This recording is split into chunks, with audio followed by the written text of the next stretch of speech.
कृष्ण बलराम कृष्ण बलराम बोलो कृष्ण बलराम कृष्ण बलराम. ഭക്തർക്കും ഇന്നത്തെ സത്സംഗത്തിലേക്ക് സ്വാഗതം. ഹരേ കൃഷ്ണ. നമുക്ക് ഭഗവാൻ ഗുരുവിനെ പ്രാർത്ഥിച്ചുകൊണ്ട് ആരംഭിക്കാം. ഓമജ്ഞാനതിമിരാന്തസ്യ ജ്ഞാനാഞ്ജനാശലാകയ ചക്ഷുരുന്മീലിതം യേന തസ്മൈ ശ്രീ ഗുരവേ നമഃ. നമ ഓം വിഷ്ണുപാദായ കൃഷ്ണപ്രേഷ്ഠായ ഭൂതലേ ശ്രീമതേ ഭക്തിവേദാന്ത സ്വാമിന്നിതി നാമിനേ. നമസ്തേ സാരസ്വതേ ദേവേ ഗൗരവാണി പ്രചാരിണേ നിർവിശേഷ ശൂന്യവാദി പാശ്ചാത്യദേശതാരിണേ. ജയ ശ്രീ കൃഷ്ണ ചൈതന്യ പ്രഭു നിത്യാനന്ദ ശ്രീ അദ്വൈത ഗദാധര ശ്രീവാസാദി ഗൗരഭക്തവൃന്ദ. ഹരേ കൃഷ്ണ കൃഷ്ണ കൃഷ്ണ ഹരേ ഹരേ ഹരേ രാമ രാമ രാമ ഹരേ ഹരേ. ഹരേ കൃഷ്ണ. നമ്മൾക്കിന്ന് ശ്രീമദ് ഭഗവത്ഗീതയിലെ ഒരു ശ്ലോകം വായിക്കാം. 3-ാമത്തെ അധ്യായത്തിൽ കർമ്മയോഗം എന്നുള്ള അധ്യായത്തിലെ 31-ാമത്തെ ശ്ലോകമാണ് വായിക്കുന്നത്. 3-ാമത്തെ അധ്യായം 31-ാമത്തെ ശ്ലോകം. പുസ്തകമുള്ളവർക്ക് നോക്കാം. യഥാരൂപം ഗ്രന്ഥത്തിൽ നിന്നാണ് വായിക്കുന്നത്. കൃഷ്ണകൃപാമൂർത്തി എസ് ഭക്തിവേദാന്ത സ്വാമി ശ്രീല പ്രഭുപാദരുടെ യഥാരൂപം ഗ്രന്ഥത്തിലെ 3-ാമത്തെ അധ്യായത്തിലെ 31-ാമത്തെ ശ്ലോകം വായിക്കാം. യേ മേ മദമിദം നിത്യം അനുതിഷ്ഠന്തി മാനവാഃ ശ്രദ്ധാവന്തോ അനസൂയന്തോ മുച്യന്തെ തേഭി കർമ്മഭിഃ. യേ മേ മദമിദം നിത്യം അനുതിഷ്ഠന്തി മാനവാഃ ശ്രദ്ധാവന്തോ അനസൂയന്തോ മുച്യന്തെ തേഭി കർമ്മഭിഃ. വർത്തനം ശ്രീല പ്രഭുപാദ് കി ജയ്. എന്റെ ആജ്ഞാനുസാരം സ്വകർമ്മങ്ങൾ നിർവഹിക്കുകയും അസൂയ കൂടാതെ വിശ്വാസപൂർവം ഈ ഉപദേശങ്ങൾ അനുസരിക്കുകയും ചെയ്യുന്നവർ കർമ്മഫലങ്ങളുടെ കുടുക്കിൽ നിന്ന് മോചനം നേടുന്നു. അപ്പോൾ മനുഷ്യർ പല വിധത്തിലുള്ള കർമ്മങ്ങൾ ചെയ്യുന്നുണ്ട്. ചില കർമ്മങ്ങൾ അവരെ കൂടുതൽ ഇവിടെ കുടുക്കിയിടുന്ന കർമ്മങ്ങളാണ്. ചില കർമ്മങ്ങൾ നമ്മളെ മോചിപ്പിക്കുന്ന കർമ്മങ്ങളാണ്. അപ്പോൾ അത് അറിഞ്ഞ് പ്രവർത്തിച്ചു കഴിഞ്ഞാൽ ഒരു വ്യക്തിക്ക് എല്ലാവിധ കർമ്മബന്ധനങ്ങളിൽ നിന്നും മോചനം ലഭിക്കും എന്നാണ് പറയുന്നത്. 3 തരത്തിലുള്ള കർമ്മങ്ങളെ കുറിച്ച് നമ്മൾ തീർച്ചയായും അറിഞ്ഞിരിക്കണം എന്ന് ഭഗവാൻ പറയുന്നു. കർമ്മണോഹ്യഭി ബോധവ്യം ബോധവ്യം ച വികർമ്മണ അകർമ്മണച്ച ബോധവ്യം ഗഹന കർമ്മണോ ഗതി. എല്ലാവിധ കർമ്മങ്ങളും നമ്മളെ മോചിപ്പിക്കുന്നതല്ല. ചില കർമ്മങ്ങൾ ഇവിടെ നമ്മളെ കുടുക്കുന്നതുണ്ട്. കുടുക്കുന്ന തരത്തിലുള്ള കർമ്മങ്ങളുണ്ട്. ചില കർമ്മങ്ങൾ നമ്മളെ മോചിപ്പിക്കുന്ന കർമ്മമാണ്. അപ്പോൾ ഭഗവാൻ ഇവിടെ പറയുന്നത്, ആരാണോ ഭഗവാന്റെ നിർദ്ദേശം അനുസരിച്ച് ദിവസവും നിത്യവും നിരന്തരമായിട്ട് ഏമേ മതമിതം ഭഗവാന്റെ നിർദ്ദേശമനുസരിച്ച് നിത്യം അനുതിഷ്ഠന്തി മാനവ, ആരാണോ ഭഗവാന്റെ നിർദ്ദേശങ്ങൾ നിരന്തരമായിട്ട് പ്രാക്ടീസ് ചെയ്യുന്നത്, അഭ്യസിക്കുന്നത്, ശ്രദ്ധാവന്തോ അനസൂയന്തോ, ആ വ്യക്തിക്ക് ഭഗവാന്റെ നിർദ്ദേശങ്ങളിൽ വിശ്വാസമുണ്ടാകും. അത് പ്രാക്ടീസ് ചെയ്യുന്ന സമയത്ത് അത് ശരിയാണ് എന്ന് ബോധ്യപ്പെടും. അതിനെയാണ് ശ്രദ്ധാവന്തോ എന്ന് പറയുന്നത്. ഇത് ശരിയാണ്, ഭഗവാൻ പറയുന്നതെല്ലാം വെറും ഊഹങ്ങളല്ല, ഇതെല്ലാം വളരെ സത്യമായിട്ടുള്ള കാര്യങ്ങളാണ് എന്ന് ബോധ്യപ്പെടണമെങ്കിൽ അത് ദിവസം നമ്മൾ പരിശീലിക്കണം എന്നാണ് പറയുന്നത്. നിത്യം അനുതിഷ്ഠന്തി മാനവ ശ്രദ്ധാവന്തോ, ആ വ്യക്തിക്ക് വിശ്വാസം ലഭിക്കും, ഭഗവാന്റെ വാക്കുകളിൽ വിശ്വാസമുണ്ടാകും. അനസൂയന്തോ, ഭഗവാനോടുള്ള അസൂയ, ജീവാത്മാക്കൾക്ക് ഭഗവാനോട് അസൂയയുണ്ട് എന്നാണ് പറയുന്നത്. ഞാനും ഈശ്വരനാണ്, എന്തുകൊണ്ട് കൃഷ്ണൻ മാത്രം ഈശ്വരൻ, ഞാനും ഈശ്വരനാണ് എന്നുള്ളതാണ് അസൂയ.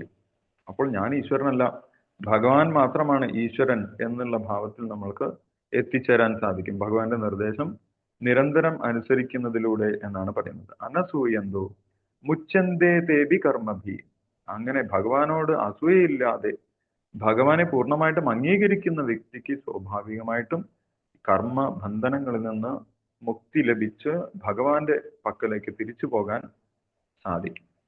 അപ്പോൾ ഭഗവാന്റെ നിർദ്ദേശമാണ് ഭഗവത്ഗീത. ഭഗവത്ഗീതയിൽ ഭഗവാൻ എന്താണ് നിർദ്ദേശിക്കുന്നത്? നിരന്തരമായിട്ട് ഭഗവാന്റെ ഭക്തിയിൽ, ഭഗവാന്റെ നാമജപത്തിൽ മുഴുകണം എന്നാണ് ഭഗവാൻ നിർദ്ദേശിക്കുന്നത്, അല്ലെ? ഭഗവാൻ പറയുന്നു, സതതം കീർത്തയന്തോ മാം യദന്തശ്ച ദൃഢവ്രത നമസ്യന്തശ്ച മാം ഭക്ത്യാ നിത്യയുക്ത ഉപാസത. എല്ലായ്പ്പോഴും ഭഗവാന്റെ നാമം ജപിക്കാം, ഭഗവാനെ സ്മരിക്കാം, ഭഗവാനെ കീർത്തിക്കാം. ഇങ്ങനെ നവവിധ ഭക്തിയിലൂടെ ഭഗവാനെ സേവിക്കാൻ വേണ്ടി നിർദ്ദേശിക്കുന്നു.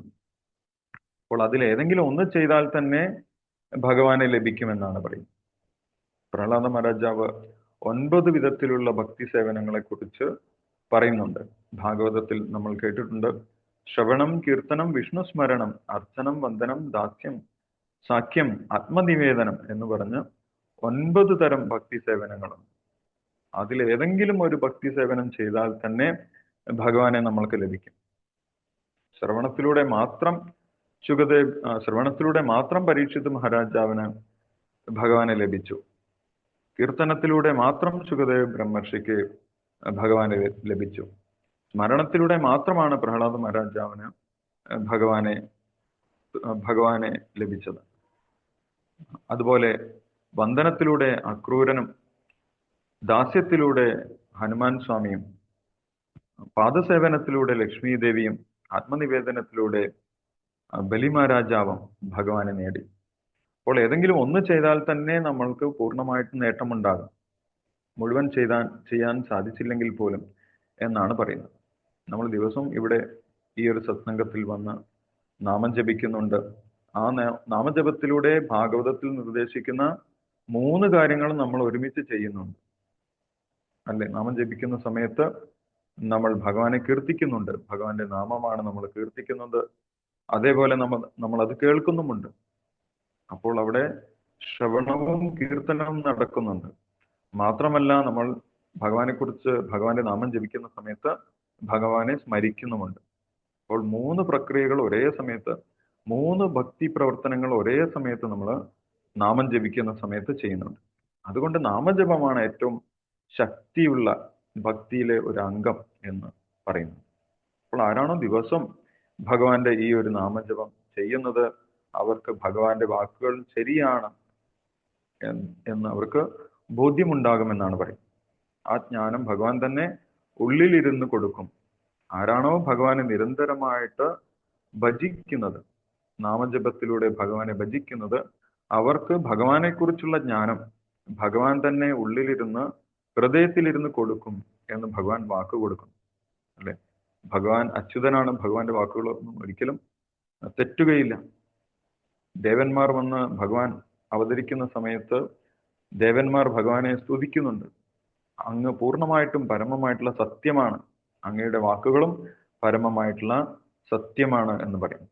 അപ്പോൾ ഭഗവാൻ പറയുന്നുണ്ട്, ആരാണോ ഭഗവാനെ നിരന്തരമായിട്ട് ഭജിക്കുന്നത്, തേഷാം സതതയുക്താനാം ഭജതാം പ്രീതിപൂർവകം, സന്തോഷമായിട്ട്, യാതൊരു മടിയുമില്ലാതെ, ആരും നിർബന്ധിക്കാതെ, സ്വന്തം ഇഷ്ടപ്രകാരം ആരാണോ ഭഗവാനെ നിരന്തരം ഭജിക്കുന്നത്, ദദാമി ബുദ്ധിയോഗം തം ഏനമാം ഉഭയാന്തിതേ, അവർക്ക് ഉള്ളിലിരുന്നു കൊണ്ട് എങ്ങനെയാണ് എന്നെ ഭജിക്കേണ്ടത്, എങ്ങനെയാണ് എന്നെ സേവിക്കേണ്ടത്, എങ്ങനെയാണ് എൻ്റെ അടുത്തേക്ക് തിരിച്ചു വരേണ്ടത് എന്നുള്ള ആ ഒരു അറിവ്, അതിനുള്ള ബുദ്ധി ഞാൻ തന്നെ നൽകും എന്ന് ഭഗവാൻ പ്രഖ്യാപിക്കുന്നുണ്ട്. അപ്പോൾ അത് ഭഗവാന്റെ വാക്കുകളാണ്. ഇവിടെയും ഭഗവാൻ പറയുന്നുണ്ട്, ആരാണോ ദിവസവും, വ്യത്യസ്തമായിട്ടുള്ള സാഹചര്യങ്ങൾ നമ്മൾക്ക് ജീവിതത്തിൽ ഉണ്ടാകും, എന്നാലും സാഹചര്യങ്ങളൊക്കെ മാറിയാലും എല്ലാ സാഹചര്യത്തിലും ഭഗവാന്റെ സേവനം ആരാണോ നിരന്തരം അനുഷ്ഠിക്കുന്നത്, അവർക്ക് ഭഗവാനിൽ പൂർണ്ണ ശ്രദ്ധയുണ്ടാകും, പൂർണ്ണ വിശ്വാസം ലഭിക്കും. അവർക്ക് ഭഗവാനോടുള്ള ബന്ധം ശരിയായിട്ട് മാറും, മറന്നുപോയിട്ടുള്ള ബന്ധം അവർക്ക് തിരിച്ചു കിട്ടും. അങ്ങനെ ഭൗതികമായിട്ടുള്ള എല്ലാ കർമ്മങ്ങളിൽ നിന്നും മുക്തി ലഭിച്ച് ഭഗവാന്റെ ധാമത്തിലേക്ക് തിരിച്ചു പോകാനുള്ള അവസരം അവർക്കുണ്ടാകും എന്നാണ് പറയുന്നത്. അതിന് പ്രാക്ടീസ് അത്യാവശ്യമാണ്, അഭ്യാസം അത്യാവശ്യമാണ്. ആ അഭ്യസിക്കാനുള്ള സാഹചര്യമാണ് നമ്മൾക്ക് ഈ സത്സംഗത്തിലൂടെ ലഭിക്കുന്നത്. അതുകൊണ്ട് എല്ലാ ഭക്തന്മാരും ചേർന്ന് ഈ ഒരു സത്സംഗത്തിൽ നിരന്തരമായിട്ട് എല്ലാ ദിവസവും പങ്കെടുക്കണമെന്ന് വിനീതമായിട്ട് അപേക്ഷിക്കുന്നു. അപ്പോൾ എനിക്കും ഇതിൽ പങ്കെടുക്കാനുള്ള ഒരു അവസരം ലഭിച്ചു. അതിൽ പ്രത്യേകിച്ച് കൃഷ്ണ ബലരാം ക്ഷേത്രം അധികാരികളോട്, പ്രത്യേകം ഭക്തന്മാരോട് നന്ദി പറയുന്നു. ഹരേ കൃഷ്ണ. ശീല പ്രഭുപാദ് കി ജയ്.